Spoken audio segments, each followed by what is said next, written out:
Good evening. Thought I would do a little video on how to assemble chain rings onto a crankset. It's very simple. You probably don't even need to watch this video. It's so simple, in fact, I debated whether even to make a video. The thing that made me decide to go ahead and make one is I was out today doing a ride and I saw somebody with their chain rings installed incorrectly. So I thought, well, even if it seems simple, maybe some people could benefit from seeing a little video. So the first thing you want to do is make sure that you have the proper tools and make sure you have all the proper hardware. Of course, what you're going to need are your chain rings, your crank with your spider, and most importantly, you're going to need your chainring bolts. And I'll spend a little bit of time talking about chainring bolts. There's lots of different kinds, lots of different materials, including aluminum, titanium, and steel. Now the ones I happen to have here today are steel. The other thing you want to take real special note of is the type of fastener, the type of tool that you're going to need to tighten these chainring bolts. These happen to use a hex head chainring bolt on both sides. Is a hex head, and that's very important. I will only use chainring bolts with hex heads because if they get stuck, they're pretty easy to get out. You want to avoid ones that might have a hex head on one side and it might be like a slotted flathead on the other side. Those are absolutely terrible to get off if they get stuck or rusted or anything like that. You can also find chainring bolts that have like a Torx, looks kind of like a star head, and some people don't have Torx tools, so you may want to avoid that if you don't have Torx tools.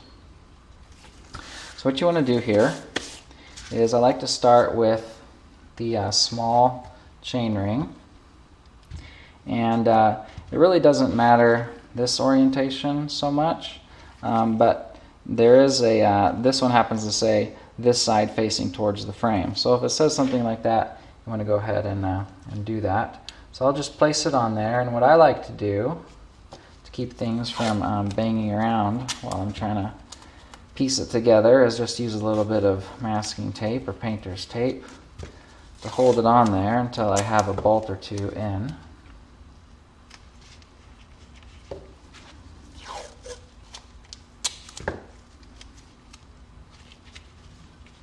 Okay, now I can turn this over and then I can place the larger chain ring on here.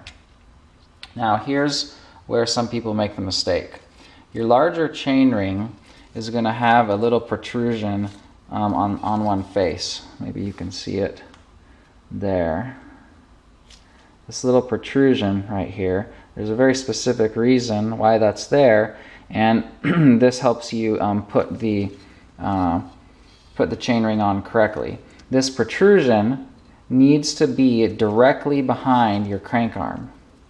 The reason for that is because if your chain ever comes off with a bad shift or something like that,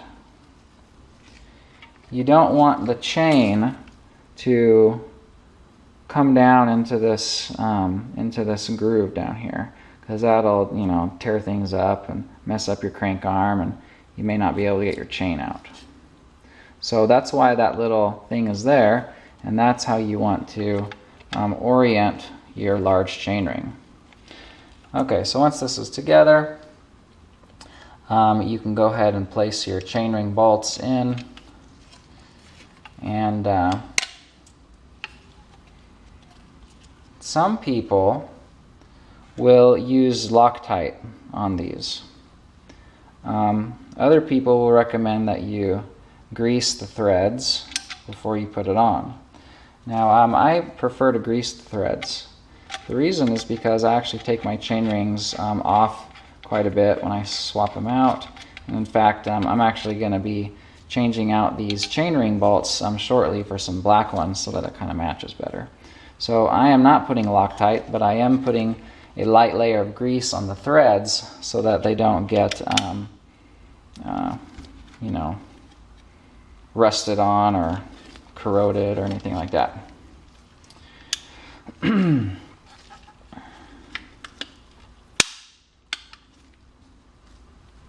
So let me get a couple of these on, and I'll tell you about the last part, which is very important. I'm just sort of hand tightening these right now. But what you need to do is you actually want to torque them down properly, especially if you're using a power meter. Power to Max actually recommends in their literature to torque down your chain rings properly to the manufacturer's recommended torque settings. Now, a good rule of thumb, unless the manual says something specifically different, what you want to do is torque down your chainring bolts to about 8 Newton meters. So it's important that you have a good torque wrench.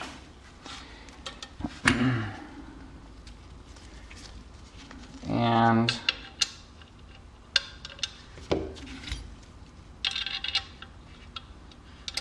when you torque them down, especially if you're having a power meter, you don't want to just torque down one all the way. You kind of want to have all 5 chainring bolts in, and you will kind of want to tighten them all gradually, kind of like lug nuts on a vehicle. And then once you have them all within a few Newton meters, then go ahead and do the final torquing all the way. That'll give you a nice even torque on all of your chainring bolts, and you'll have a real good load distribution. And of course, that would be following the power meter's recommendations.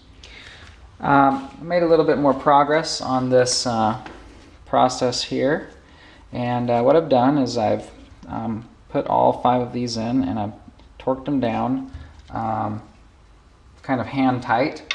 And now what I'm going to do is take my torque wrench and have it set at about 6 Newton meters.